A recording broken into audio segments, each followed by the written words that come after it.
കസേരക്കളി തുടങ്ങിയോ എന്ന് ചോദിക്കുമ്പോൾ കസേരക്കളി തുടങ്ങിയിരിക്കുന്നു. കസേരക്കളി തുടങ്ങാനുള്ള എല്ലാ അവകാശവും അവർക്കുണ്ട് എന്നുള്ളതാണ്. കോൺഗ്രസ് ആണ് പാർട്ടി. നമുക്കറിയാം സ്ഥാനാർത്ഥി നിർണയം ഒരു 10 ദിവസത്തിനുള്ളിൽ പൂർത്തിയാകും എന്ന് പറയുമ്പോഴും അത് എത്ര വൈകി എന്നുള്ളത് നമുക്കറിയാമല്ലോ. ഒരു ഘട്ടം ഘട്ടമായിട്ടാണ് സ്ഥാനാർത്ഥി നിർണയം നടന്നത്.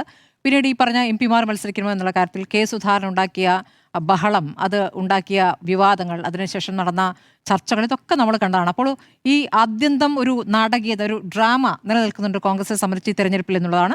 അപ്പോൾ ഉറപ്പായിട്ടും ഈ പറഞ്ഞ 3 നേതാക്കൾക്കും അവരുടേതായ അവകാശവാദങ്ങളുണ്ട്. അവർക്കത് ഉന്നയിക്കാനുള്ള എല്ലാ അവകാശവും ഉണ്ട് എന്നുള്ളതാണ്. ആ നിലയ്ക്ക് ആ പ്രതികരണങ്ങൾ നടത്തുന്നു. ഇനി നമ്മൾ യഥാർത്ഥ സാഹചര്യത്തിലേക്ക് വന്നാൽ പ്രതിപക്ഷ നേതാവ് VD സതീശൻ ഈ റേസിൽ ആദ്യമായി നിൽക്കുകയാണെങ്കിൽ ഞാൻ പറയുന്നത് സ്വാഭാവികമായ ചോയ്സായിട്ട് പ്രതിപക്ഷ നേതാവ് വരും എന്നുള്ളതാണ്. എന്തുകൊണ്ടാണ് രമേശ് ചെന്നിത്തല ഈ റേസിൽ ഉണ്ടാകാതിരിക്കുന്നത്? രമേശ് ചെന്നിത്തല പറഞ്ഞിട്ട് എന്നോട് അന്യായം ചെയ്തിട്ടുണ്ട് പാർട്ടി എന്ന് അദ്ദേഹം പല അഭിമുഖങ്ങളിലും നേരത്തെ പറഞ്ഞിട്ടുള്ളതാണ്. നമുക്കറിയാവുന്നതാണ് അദ്ദേഹം പ്രതിപക്ഷ നേതാവ് എന്ന നിലയ്ക്ക് 2016 അദ്ദേഹത്തിൻ്റെ പ്രവർത്തനം, സർക്കാരിനെതിരെ വാർത്താ സമ്മേളനം നടത്തുക, ഒരുപാട് വിവാദങ്ങൾ, ഒരുപാട് വാർത്തകൾ കൊണ്ടുവന്നുള്ള വാർത്താ സമ്മേളനങ്ങൾ നമ്മൾ കണ്ടതാണ്. പക്ഷേ 2021 എന്ത് സംഭവിച്ചു? പരാജയപ്പെട്ടുപോയി. അങ്ങനെ പരാജയപ്പെട്ടു പോയ ഒരു പ്രതിപക്ഷ നേതാവിനെ അടുത്ത ഘട്ടത്തിൽ പ്രതിപക്ഷ നേതാവാക്കിയില്ല എന്നുള്ളതായിരുന്നു അദ്ദേഹത്തിൻ്റെ പരാതി. അപ്പോൾ ആ നിരയിൽ ഉണ്ടാകാതിരുന്ന, അല്ലെങ്കിൽ ആ ലെവലിൽ ഉണ്ടാകാതിരുന്ന ഒരു നേതാവിനെ കുറച്ചുകൂടി താഴെ നിന്ന്, കുറച്ചുകൂടി ജൂനിയറായ നേതാവിനെ പ്രതിപക്ഷ നേതാവായി കൊണ്ടുവരികയാണ് VD സതീശനെ. VD സതീശൻ ശരിയാണ്, ഇതുവരെ മന്ത്രിയായിട്ടില്ല. ഈ പറയുന്ന നേതാക്കളുടെ മുൻ ചരിത്രം പരിശോധിക്കുമ്പോൾ അവരൊക്കെ കടന്നുപോയ വഴികളിലൂടെയൊന്നും അദ്ദേഹം കടന്നുപോയിട്ടില്ല. ഒരു യൂത്ത് കോൺഗ്രസ് പ്രവർത്തകൻ എന്ന നിലയ്ക്ക് അടി വാങ്ങിയിട്ടുണ്ടെന്ന് വെച്ചാൽ അങ്ങനെയുമല്ല. പക്ഷേ അദ്ദേഹം വേറെ രൂപത്തിലാണ് അദ്ദേഹത്തിൻ്റെ രാഷ്ട്രീയ പ്രവർത്തനം കാഴ്ചവെച്ചിട്ടുള്ളത്. അദ്ദേഹം സഭയിൽ പെർഫോം ചെയ്ത കാര്യം നമ്മുടെ മുന്നിലുണ്ട്. അദ്ദേഹം ചില വിഷയങ്ങൾ പഠിച്ചുകൊണ്ട് പ്രതികരിക്കുന്നത് നമ്മുടെ മുന്നിലുണ്ട്. അപ്പോൾ അങ്ങനെയാണ് അദ്ദേഹത്തിന് ആ പ്രതിപക്ഷ നേതൃസ്ഥാനം ലഭിച്ചിരിക്കുന്നത്.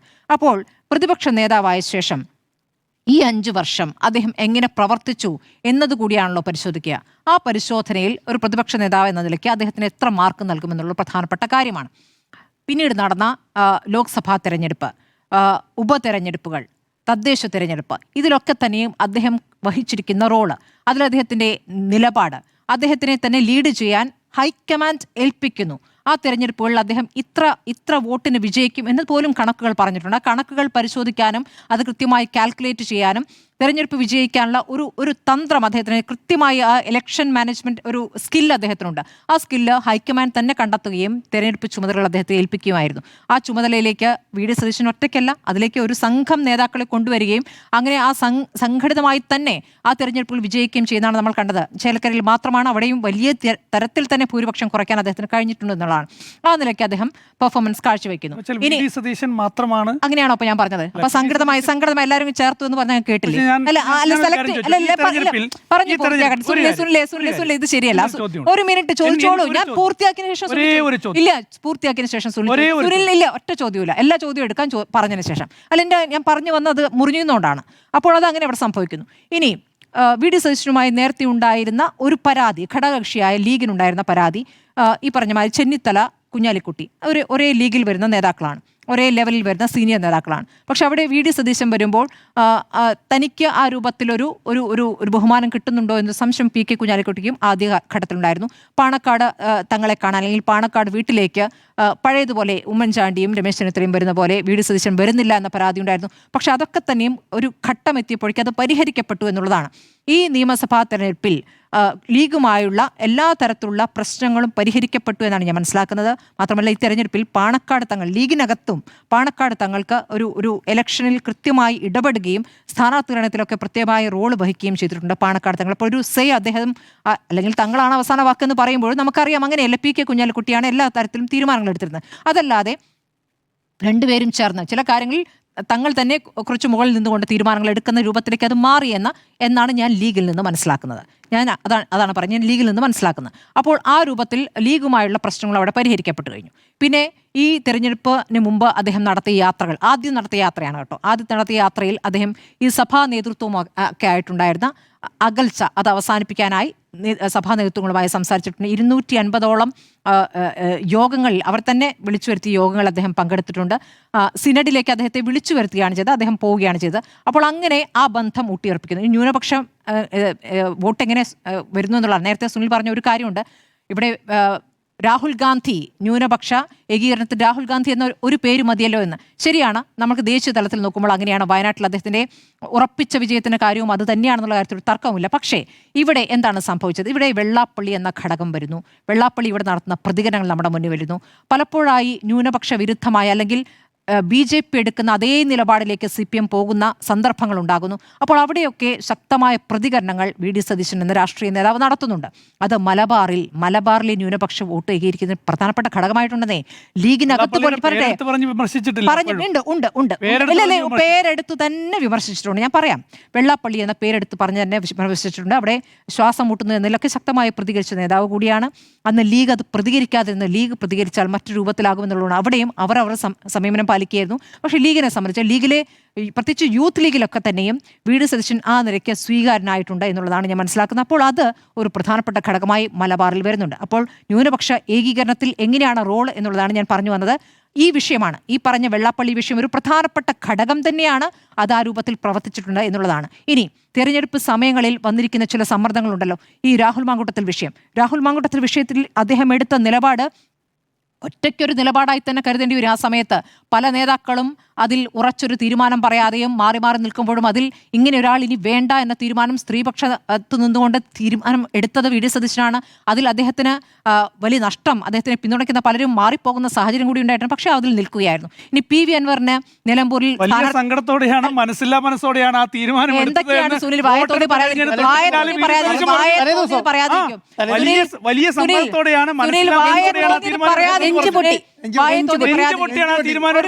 ഒരു മിനിറ്റ്, നെഞ്ചുപൊട്ടി തീരുമാനം, നിങ്ങൾ വാക്കുകളെ മനസ്സിലാക്കുന്നതിലുള്ള കുഴപ്പമാണെന്നേ. നെഞ്ചുപൊട്ടി തീരുമാനം എടുക്കുകയാണെന്ന് പറയുന്നതിന്റെ കാരണം അടുപ്പമുണ്ടായിരുന്ന ഒരു യുവ നേതാവ്, കൂടെ കൊണ്ടു നടന്നിരുന്ന യുവാവാണ്. അദ്ദേഹത്തിന്റെ പ്രവർത്തികൾ എന്താണ് എന്ന് ഒരു പെൺകുട്ടി വന്ന് പറഞ്ഞ ഘട്ടം മുതൽ അദ്ദേഹം അത് പരിശോധിക്കുകയായിരുന്നു.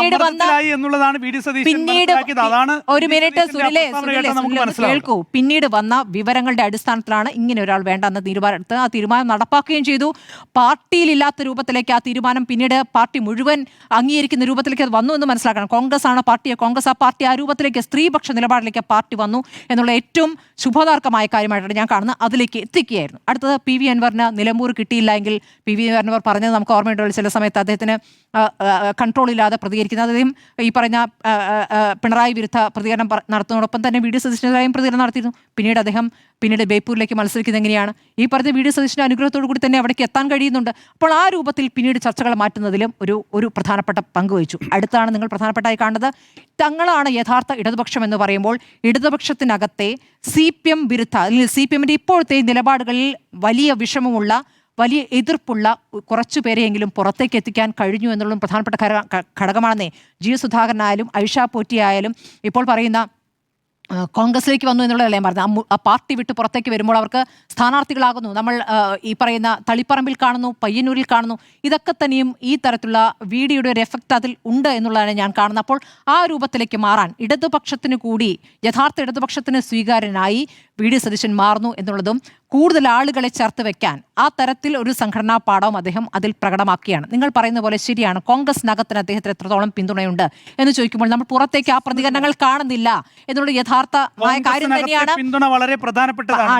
ഞാൻ പറഞ്ഞോട്ടെ, നിങ്ങളെല്ലാം പറഞ്ഞതിന് ശേഷം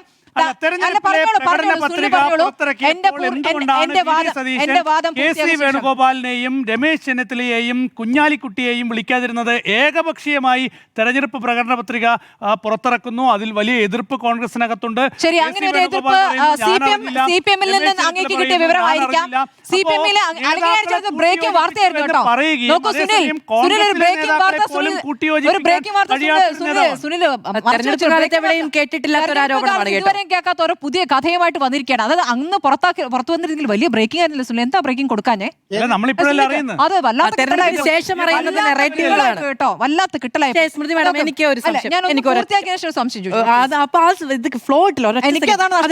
അറിയാമോ? അതായത് സ്മൃതി മാഡത്തിന്റെ ഇന്റർവ്യൂലാണ് VD സതീശൻ ഒറ്റപ്പാലത്തെ സ്ഥാനാർത്ഥിയെ കുറിച്ച് സ്മൃതി മാഡം ചോദിച്ചപ്പം അത് നമ്മൾ പരിഗണിക്കുമെന്ന് പറഞ്ഞത്.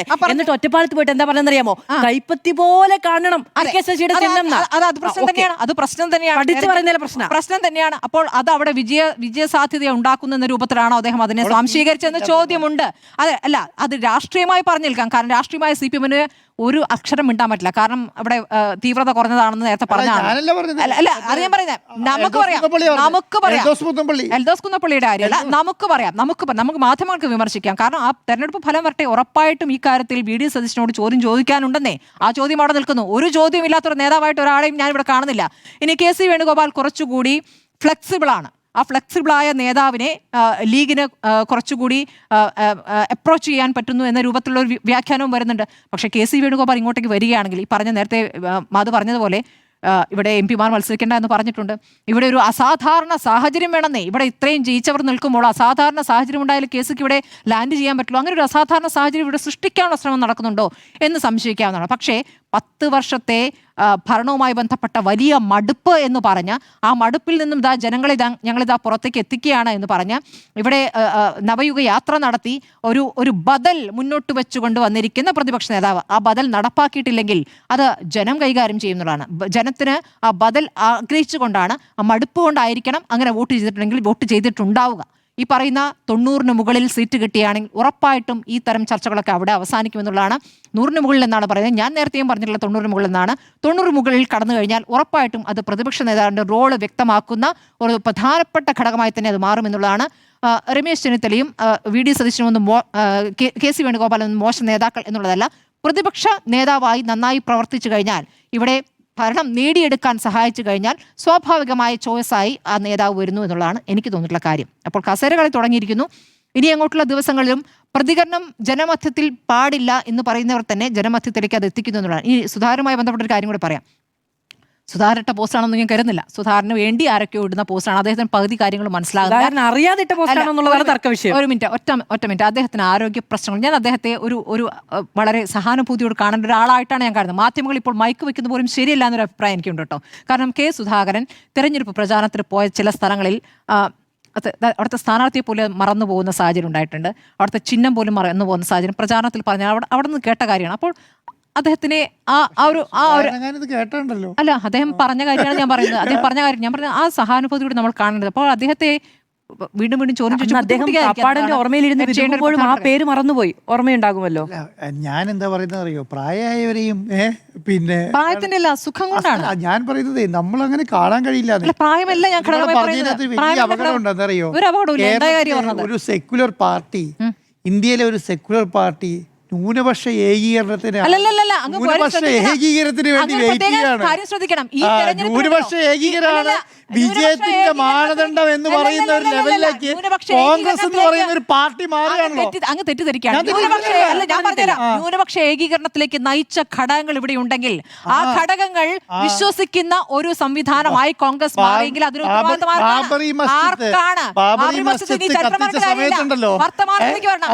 പറയുന്നത്. ആ കാലത്ത് ലീഗ് എടുത്ത നിലപാടുണ്ടല്ലോ, ഒരൊറ്റ പ്രധാനപ്പെട്ട പോയിന്റ് കൂടി. ഈ തെരഞ്ഞെടുപ്പിൽ നിങ്ങൾ കാണേണ്ട ഏറ്റവും പോസിറ്റീവായ കാര്യം, താക്കോൽ സ്ഥാനം ആവശ്യപ്പെട്ട ഒരൊറ്റ ആൾക്ക് വരാൻ പറ്റില്ല. അങ്ങനെ പറ്റുക? താക്കോൽ സ്ഥാനം ആവശ്യപ്പെട്ട ഒരു നേതാവിന് വരാൻ പറ്റില്ല. കാരണം ആദ്യം തന്നെ അത് തള്ളിക്കഴിഞ്ഞു. ഇവിടെ ആരാണെന്ന് വേണ്ടതെന്ന് ആവശ്യം ഉന്നയിക്കുന്നില്ല, മാറി നിൽക്കുകയാണ്. അപ്പുറത്ത് പിന്തുണയുണ്ട് എന്ന് തോന്നിക്കുന്ന പ്രതികരണം നടത്തിക്കുന്നു. വെള്ളാപ്പള്ളിയാകട്ടെ ഇവിടുന്ന് ആ രൂപത്തിൽ ഒരു നേതാവിനെ ടാർഗറ്റ് ചെയ്തുകൊണ്ട് തന്നെ പറഞ്ഞുകൊണ്ടിരിക്കുകയായിരുന്നല്ലോ. ഇപ്പോഴാണ് അദ്ദേഹം ഒന്ന് അടങ്ങിയത്. കാരണം യോഗ്യനായത് കാറ്റെങ്കിടാണെന്ന് പറഞ്ഞു. അതെ, കാറ്റെങ്കിടാന്ന് മനസ്സിലായപ്പോൾ ഒരു തീരുമാനം. പക്ഷേ ഈ നേതാക്കൾക്ക് ഇനി സേ ഇല്ല. ഈ തെരഞ്ഞെടുപ്പ് ആര് മന്ത്രിയാകണം എന്ന് പറയാനൊരു സേ ഇല്ല എന്ന രൂപത്തിൽ അത് ഞാൻ വളരെ പോസിറ്റീവായിട്ടാണ് കാണുന്നത്. ഇനി അങ്ങോട്ടുള്ള തെരഞ്ഞെടുപ്പിൽ ജനങ്ങളാണ് നിർണ്ണയിക്കുകയെന്നും ജനങ്ങളുടെ വോട്ടാണ് പ്രധാനമെന്നും പ്രാവശ്യമെങ്കിലും അങ്ങനെ ഒരു തീരുമാനം ഹൈക്കമാൻഡ് ഈ ഇന്ത്യ ചരിത്രത്തിൽ എവിടെയെങ്കിലും എടുത്തെടുത്ത സ്മൃതി പറഞ്ഞു. ഞാൻ പറഞ്ഞത് ഈ തെരഞ്ഞെടുപ്പിൽ ഇന്ത്യ ചരിത്രത്തിൽ ഈ പറയുന്ന 1947 ശേഷം ഇതുവരെ കോൺഗ്രസ് അധികാരത്തിൽ ഏതെങ്കിലും ഒരു ജനങ്ങളുടെ അഭിപ്രായം പറഞ്ഞിട്ട് ഒരാളെ മുഖ്യമന്ത്രിയാക്കിയിട്ടുണ്ടോ?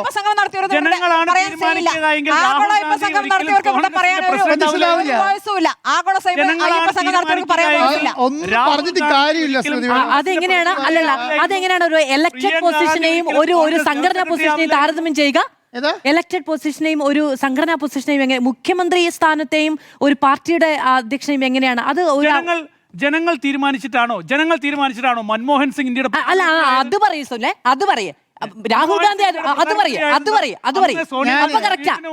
ഞാൻ കൗണ്ടർ ചെയ്തതാണ് കേട്ടോ. രണ്ട് പൊസിഷൻ പറയുമ്പോൾ രണ്ടും പാർലമെന്ററി പൊസിഷൻ ആയിരിക്കും ഞാൻ പറഞ്ഞു.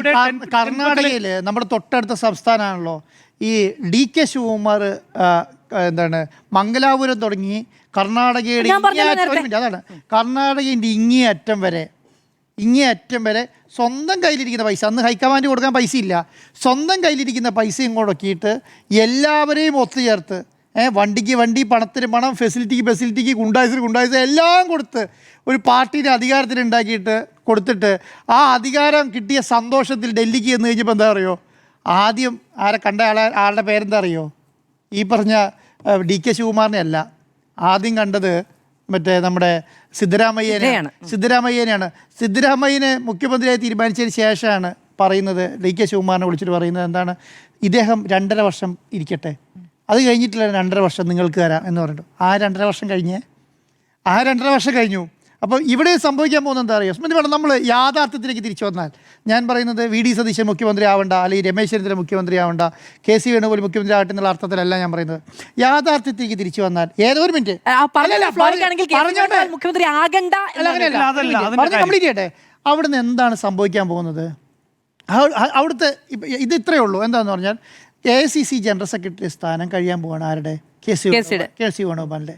അദ്ദേഹത്തെ ഏത് പോസ്റ്റിലേക്കാണ് പിന്നെ പരിഗണിക്കാൻ പറ്റുക? AICC ജനറൽ സെക്രട്ടറി സ്ഥാനം പറയാം, ഒന്നില്ലെങ്കിൽ പ്രസിഡന്റ് സ്ഥാനത്തേക്കോ, അല്ലെങ്കിൽ അദ്ദേഹം വേറെ അലിഗേഷൻ ഇല്ല, ഇന്ത്യയിൽ വേറെ മോശം പെർഫോമൻസ് നടത്തിയ ആളല്ല.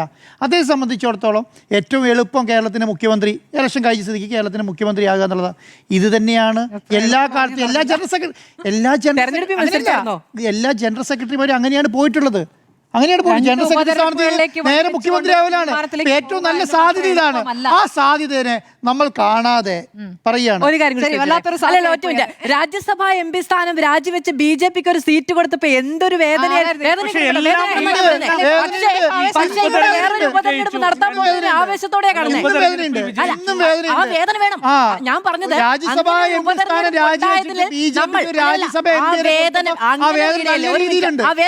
ആ വേദന വേണം. തെരഞ്ഞെടുപ്പാണല്ലോ, അപ്പൊ ഇനിയും ഒരു ഉപതെരഞ്ഞെടുപ്പ് ഉണ്ടാവുമല്ലോ, അവിടെയും രാഷ്ട്രീയ പോരാട്ടം നടക്കുമല്ലോ. അപ്പൊ അതിനെ എന്ത് സന്തോഷത്തോടെ കാണുന്നത്. 2 ഉപതെരഞ്ഞെടുപ്പുകൾക്കുള്ള ഒരു സാഹചര്യം ഇവിടെ സൃഷ്ടിക്കപ്പെടുന്നുണ്ടോ നമുക്ക് നോക്കാം. കസേരകളി തുടങ്ങിയിട്ടല്ലേ ഉള്ളൂ, അപ്പോൾ നീളട്ടെ. നമ്മളെല്ലാവരും ആ കാര്യത്തിൽ അഭിപ്രായ വ്യത്യാസമില്ല. കസേരകളി തുടങ്ങിയതായിരുന്നു ജോൺ ബ്രിട്ടാസ് പറഞ്ഞതിനാണ് സാധ്യത കൂടുതൽ. ഒറ്റ ഇടി വെട്ടുമ്പോ മറ്റേ കൂണ് വരുന്നത് പോലെയാണ് എവിടെ നോക്കിയാലും എന്നുള്ളതാണ്.